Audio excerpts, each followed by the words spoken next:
all-night aquarium, touch tank, promise on the wristband. The aquarium after midnight keeps its pulse the way a city keeps its secrets.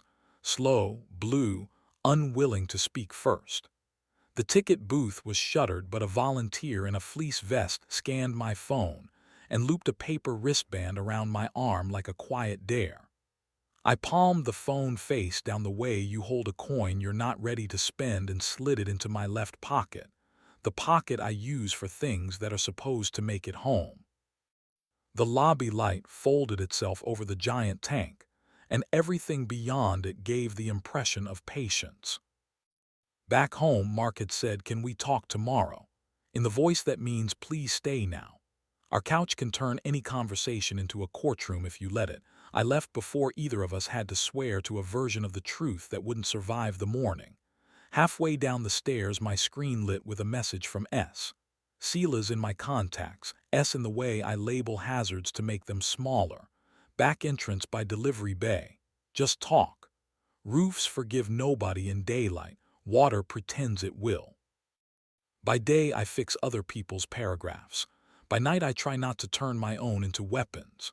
The code Mark and I keep when we remember it is simple. T means come here, you awake. Means I'm scared. Tomorrow means not yet, but don't go far. Sela's had re-entered orbit 2 months ago wearing linen that could talk you into a warmer climate and a laugh that sounded like a glass finding the bar exactly where it hoped. He didn't ask for anything. That was how I started bringing him everything. The volunteer pointed me toward the elevators reserved for members nights.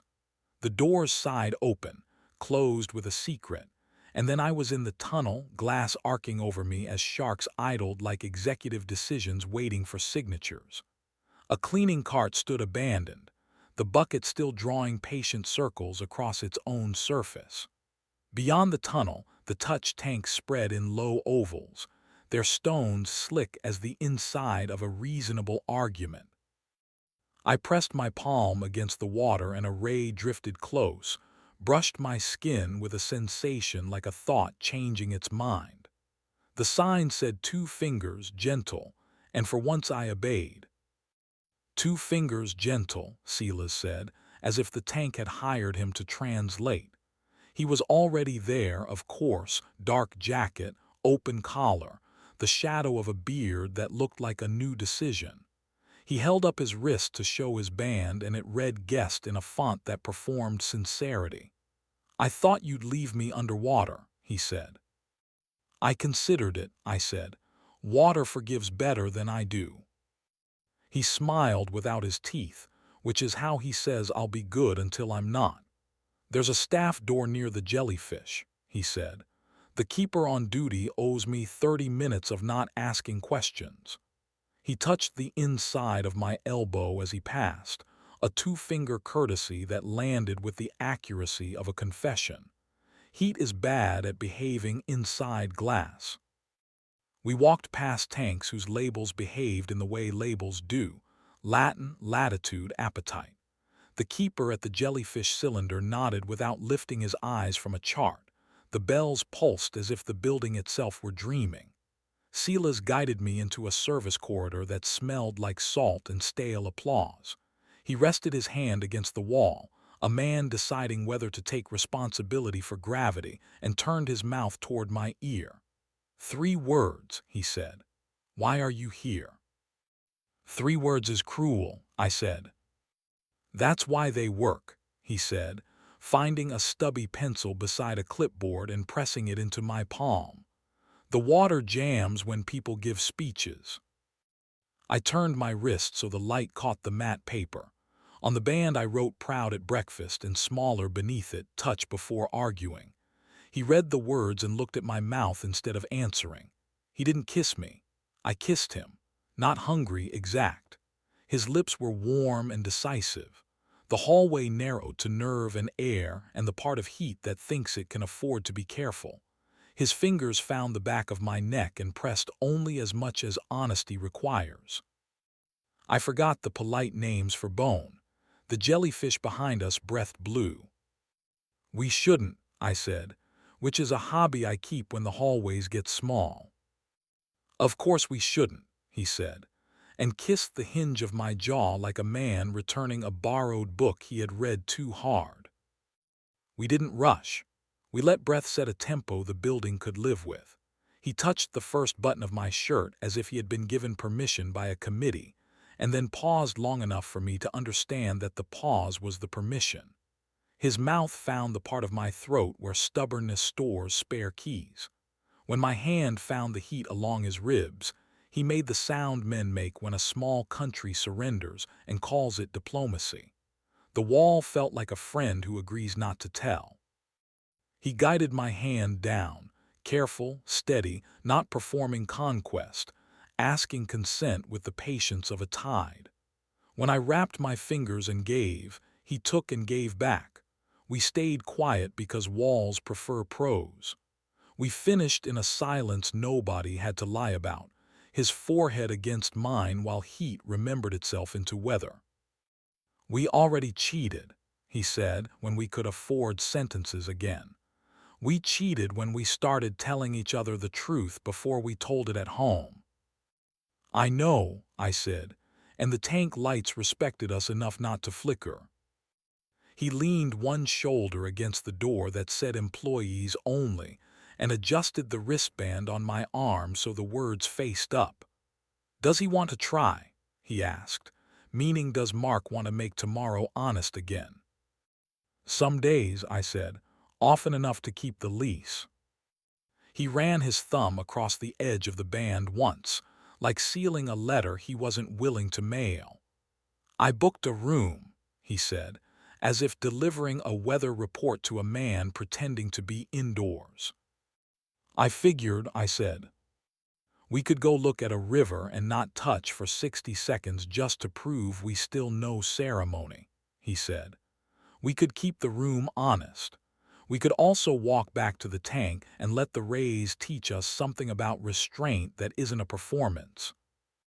"The rays have better lawyers," I said. He stepped closer and kissed me again, brief, exact, the kind of punctuation judges allow when nobody's listening. He took my hand and set it on his chest, and we stood there counting each other's certainty. Then he let me go in a way that felt like keeping faith with something bigger than appetite. "Text me a weather report in the morning," he said. "Tell me if the kettle beat the reasons." "It usually does," I said, "when we let it." We went back the way we came.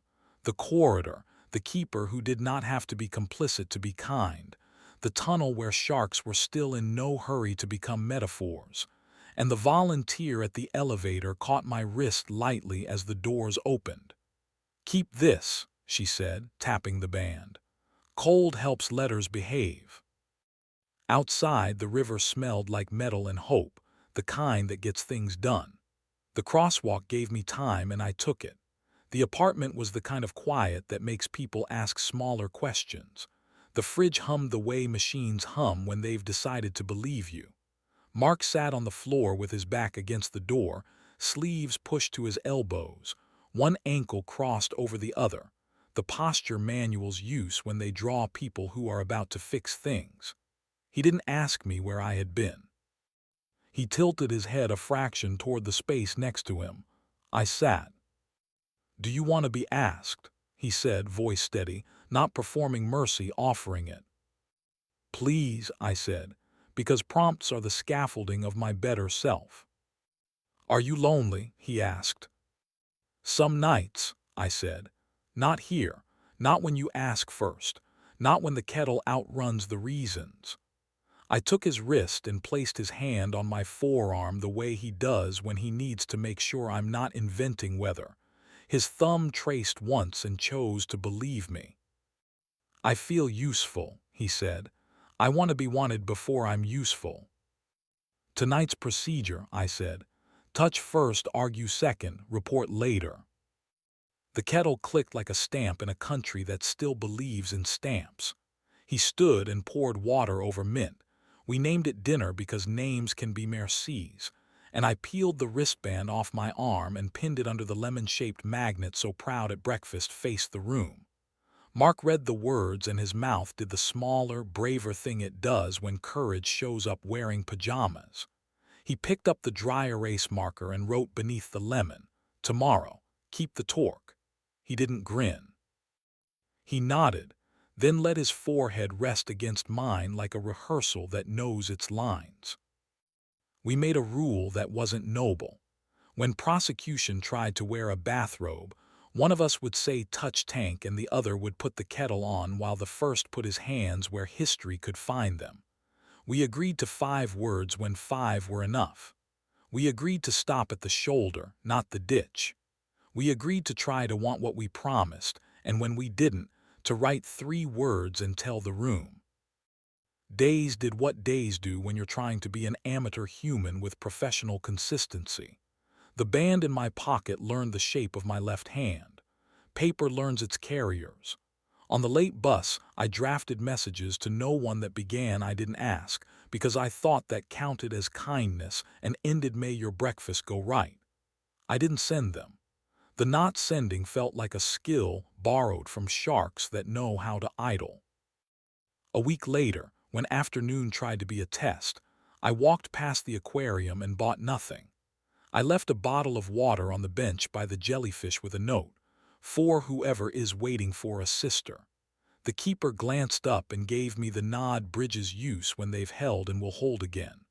On the way home, I slipped a blank wristband from the volunteer's tray into my pocket and wrote "Turn" toward your name across the clean side. I didn't light anything. That night we ate toast like it had been newly invented. We failed and failed differently and failed in ways that didn't require anyone to stand under glass pretending to know which creature would save them. The room did not demand a verdict. The morning remembered its job.